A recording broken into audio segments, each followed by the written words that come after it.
Hi, I'm Kristin Naiko. I'm recording this video for the class on literacy, demonstrating the use of visualizing and inferring to teach children, students, middle school students, specifically those in 7th grade, about world hunger and some things that are basically cause it. October 16th, 2017 is the day that was designated this year by the UN for World Hunger Day or World Food Day. And so there was a really great article that I read from Britain's The Guardian, written by Kate Hodell. What she did was she read a report that was generated by the World Food Program.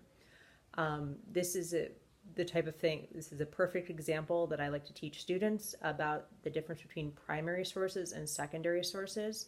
So in terms of how does Kate know this information, she used the World Food Program, which I'll get into in a minute. What the article explains is how there are different things that cause world hunger. It's not necessarily an issue of the shortage of food.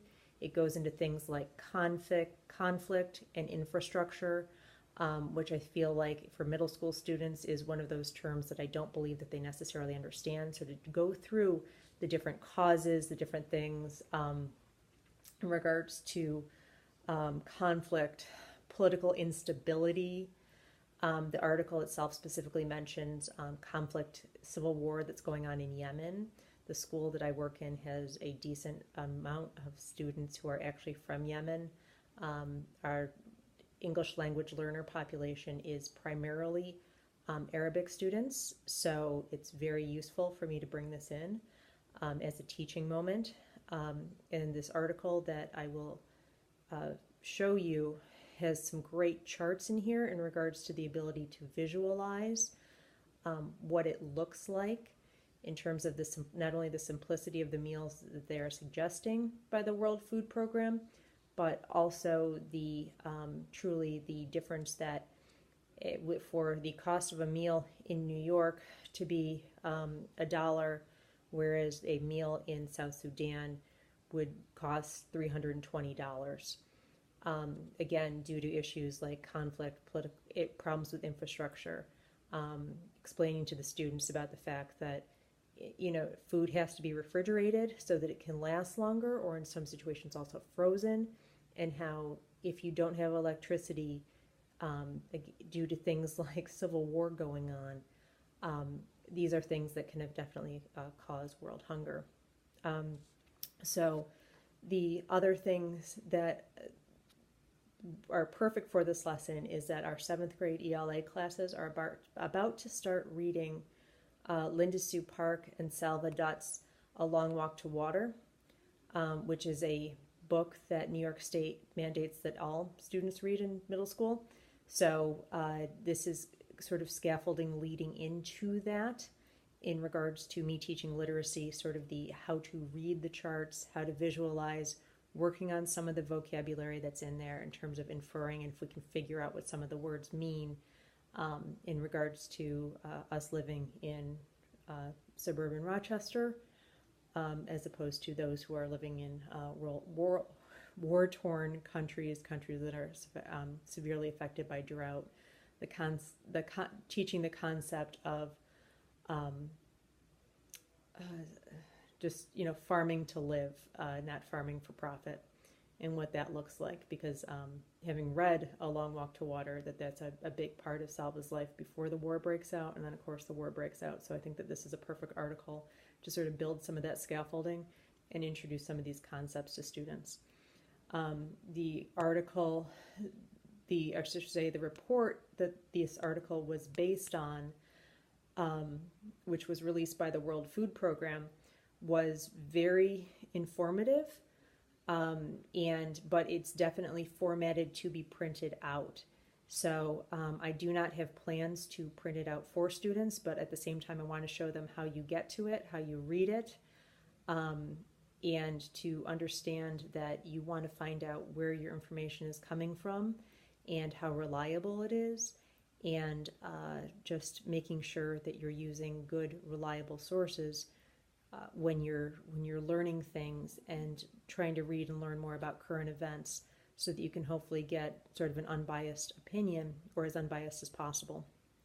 The situation with the World Food Program is that they partnered with MasterCard, so that this year their study was actually able to reach more countries than had previously been available to them with their funding. So it's one of those examples of, sort of what's in it for MasterCard, and do they have their altruistic interests, or are they trying to sell you something? And in this situation, I really think it's more about interest in humanity and helping with hunger in a way that MasterCard feels that they're able to reach more people than they would just sort of in the credit card carrying Western world.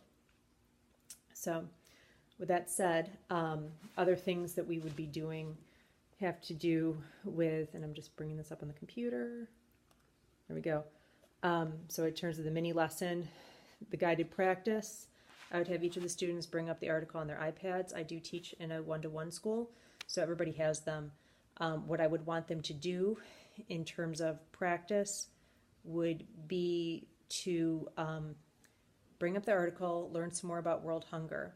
Each student would have an index card, and on one side they need to write down a fact that they were not aware of when we went into the lesson.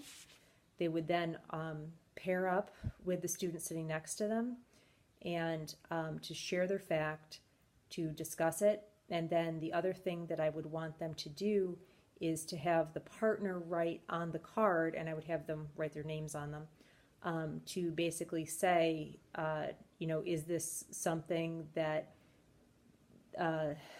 in terms of that they were aware of, in terms of the fact that that the first student brought out, is that something that they were aware of going into this, or something that's different. One of the other things I want to mention is that in 6th grade last year, so for these same group of students, they read Margaret Peterson Haddock's Among the Hidden, and one of the big elements in that book, and it is a work of fiction, has to do with the population police, and the reason that there's population controls limiting families to 2 children has to do with hunger and the lack of food. And so showing this to the students in regards to the fact that, fiction can reach you and make a really good impression, so that you can understand sort of more about the world than you would not necessarily have known before. So that would be kind of that in regards to the practice, the guided practice, the independent practice. Sorry, I keep zooming in and out weirdly. And then in terms of extended learning, again, they're going to be reading A Long Walk to Water by Linda Sue Park and Selva Dutt, which is a very powerful piece of fiction. Fiction isn't really the right word, but it's obviously modified. It's taken from a person's real life experiences and made somewhat fictitious, made into fiction, so that so that people can read it and understand about more of what's going on. And of course, Selva Dutt's Water for Sudan program. So I hope that answers all the questions.